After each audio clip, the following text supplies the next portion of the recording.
Now to a story about Florida lawmakers looking into a way to crack down on animal abuse right here in the Sunshine State. A bill proposed last week would create an animal abuser registry similar to the sex offender registry the state had about 30 years ago. On your sides, Zach Wilcox joining us after checking in with a vet about the idea. He's in the newsroom tonight. Zach, this bill would totally change the way the state treats animal welfare.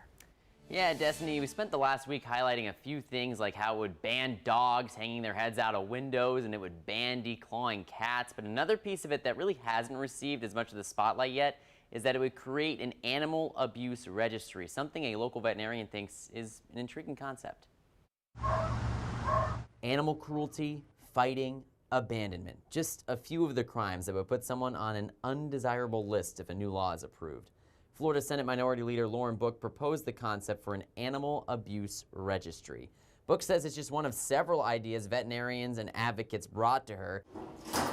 It's an idea that's caught Intracoastal West Veterinary Hospital Dr. Katie Green's attention. Having that knowledge in some kind of directory to where maybe they have less access to animals, and then knowing that maybe that can help humans as well. If passed into law, animal abusers would have to put their name, headshot, and court judgment online for breeders and sellers to see.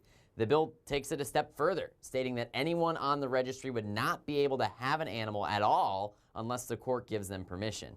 Breeders and sellers would also be held accountable. They'd have to check the list before giving an animal to an abuser. Otherwise, they'd face a warning the first time and fine the second time.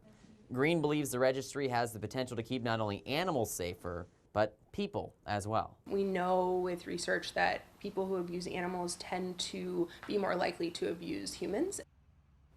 Now, if lawmakers agree to this, and that's a big if considering it was just filed last week, the punishment for an abuser not registering would be a second-degree misdemeanor, which means up to 60 days in jail in Florida law. They get a misdemeanor for every day they don't abide by the law. But this bill still needs to go through several rounds of voting before it could land on the governor's desk for final approval. In the newsroom, Zach Wilcox, First Coast News, on your side.